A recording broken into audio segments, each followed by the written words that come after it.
Hi hello എല്ലാവർക്കും നമസ്കാരം. ഇന്നത്തെ കുക്കിംഗ് ബ്ലോഗിൽ എങ്ങനെയാണ് കണവ തോരൻ ഉണ്ടാക്കുന്നതെന്നാണ് നമ്മൾ നോക്കുന്നത് കേട്ടോ. അപ്പോൾ അതിന് വേണ്ടിയിട്ട് ഒരു 250 ഗ്രാം കണവ ഞാൻ എടുത്തിട്ടുണ്ട്. അത് വൃത്തിയാക്കി എല്ലാം അരിഞ്ഞൊക്കെ വെച്ചിട്ട് അതിന് വേണ്ടിയിട്ട് ഇൻഗ്രീഡിയൻസ് നമ്മൾ കുഞ്ഞുള്ളി കുറച്ച് അധികം എടുത്തിട്ടുണ്ട്, പിന്നെ ഒരു സവാള ചോപ്പ് ചെയ്തത്, പിന്നെ എരിവിന് ഞാൻ കാന്താരി മുളക് എടുത്തേക്കുന്നത്, പിന്നെ വെളുത്തുള്ളി ഇഞ്ചിയും കൂടെ അരിഞ്ഞത്, പിന്നെ ഇച്ചിരി കറിവേപ്പിലയും കൂടി.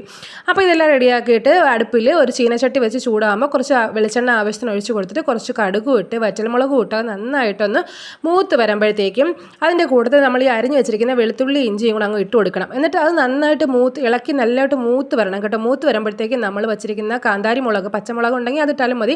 എൻ്റെ കയ്യിൽ കാന്താരി മുളക് ഒരു നാടൻ ടേസ്റ്റിന് വേണ്ടി അതിട്ട് കൊടുത്തേക്കുന്നത്. അപ്പോൾ കാന്താരി മുളക് ഇട്ട് തീ കുറച്ച് നന്നായിട്ട് ഒന്ന് മൂപ്പിച്ചെടുത്ത ശേഷം അതിലേക്ക് നമ്മൾ കുഞ്ഞുള്ളി അരിഞ്ഞ് വെച്ചിരിക്കുന്നത് നന്നായിട്ട് ഇട്ട് കൊടുക്കുക. അതിനുശേഷം സവാള കൊത്തി അരിഞ്ഞ് വെച്ചേക്കുന്നത് അതും കൂടി അങ്ങ് ആഡ് ചെയ്ത് കൊടുക്കുക. എന്നിട്ട് നമ്മളിത് രണ്ടും ഇട്ട ശേഷം നന്നായിട്ടൊന്ന് ഇളക്കി കൊടുക്കുക. ഇളക്കുമ്പോഴത്തേക്കും നമ്മൾ ഇച്ചിരി ഉപ്പും കൂടി ഇട്ട് കൊടുക്കുകയാണെങ്കിൽ പെട്ടെന്ന് അതങ്ങ് വെന്ത് ഒന്ന് സോഫ്റ്റായി വരും. ഈ ഉള്ളിയും സവാളയും കുഞ്ഞുള്ളിയും എല്ലാം ഒന്ന് സോഫ്റ്റായി വരും. അതൊന്ന് ഇളക്കിയ ശേഷം നമ്മൾ അതിലേക്ക് പിന്നെ ഇച്ചിരി കറിവേപ്പില എടുത്ത് വെച്ചിരിക്കുന്നത് അതും കൂടി അങ്ങ് ആഡ് ചെയ്ത് കൊടുക്കുക.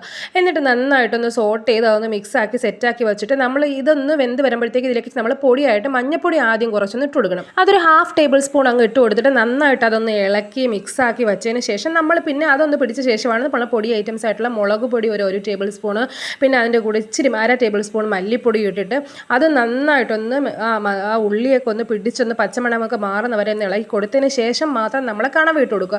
ഇത് നന്നായിട്ട് പിഴിഞ്ഞ് വെച്ചേക്കാണ് കണവ. എന്നാൽ കൂടി കണവ നന്നായിട്ട് വെന്ത് വരുമ്പോഴത്തേക്ക് അതിൽ നിന്ന് നല്ല വെള്ളം ഇറങ്ങുകൊണ്ട് ആരും വെള്ളം ഒന്നും ഒഴിച്ചു കൊടുക്കരുത് എക്സ്ട്രാ. കാരണം നമുക്ക് തോരനാക്കിയായിട്ടല്ലേ എടുക്കാൻ, അപ്പോൾ വെച്ച് ഡ്രൈ ആയിട്ടിരിക്കണം. അപ്പോൾ ഇത് നന്നായിട്ട് ഇളക്കി മിക്സ് ചെയ്ത് കൊടുക്കുമ്പോഴത്തേക്കും നല്ല അരപ്പെല്ലാം പിടിച്ചിട്ട് നമ്മൾ അതിനെ തട്ടിപ്പൊത്തി അങ്ങ് വെക്കുക. ആ സമയം നമുക്ക് ഇതിന് വേണ്ട തോരൻ്റെ അരപ്പൊന്ന് റെഡിയാക്കാം. അരപ്പ് വലുതായിട്ടൊന്നുമില്ല, ജസ്റ്റ് ഒന്ന് നമ്മൾ തേങ്ങ എടുത്തിട്ട് അതൊന്ന് കറക്കി എടുക്കുക. ഒരു 2 ഇഡർ മതി കേട്ടോ. അപ്പോഴത്തേക്ക് ആ പരുവം കറക്റ്റ് ആവും.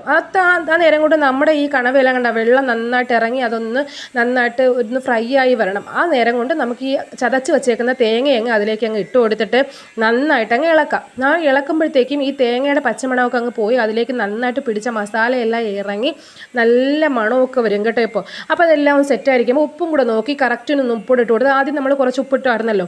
അപ്പോൾ ഉപ്പ് കൂടെ കറക്റ്റിന് നോക്കിയിട്ട് നന്നായിട്ട് ഇളക്കി യോജിപ്പിച്ച് കൊടുത്തത് ആ നല്ല മണമൊക്കെ അയച്ച് കരിവേപ്പിലയും കൂടെ ഇട്ട് കൊടുക്കുമ്പോൾ എല്ലാം സെറ്റാവും. ലാസ്റ്റ് നമ്മൾ വാങ്ങുന്നതിന് മുന്നേ ഒരു ടേബിൾ സ്പൂൺ നിറച്ച് അങ്ങോട്ട് ഇരിച്ച് കുരുമുളക് പൊടിയും ഇട്ട് കൊടുക്കുക. ഇതാണ് കേട്ടോ അതിൻ്റെ ഭയങ്കര ടേസ്റ്റ് കൂട്ടുന്നൊരു സാധനം. അപ്പം നമ്മുടെ കണവ തോരൻ റെഡിയാണ്. ഇത് നമ്മളൊരു പാത്രത്തിലേക്ക് അങ്ങോട്ട് മാറ്റി വെക്കുക. കാണുമ്പോൾ തന്നെ നല്ല ഭംഗിയില്ലേ, നല്ല ടേസ്റ്റി ആയിട്ടുള്ള കണവത്തോരനാണ്. അപ്പോൾ ഇതെല്ലാവരും ട്രൈ ചെയ്ത് നോക്കുക. നമ്മുടെ ചാനൽ സബ്സ്ക്രൈബ് ചെയ്യാത്തുണ്ടെങ്കിൽ സബ്സ്ക്രൈബ് ചെയ്യുക. അപ്പോൾ അത്രയേ ഉള്ളൂ നമ്മുടെ വീഡിയോ. Bye bye.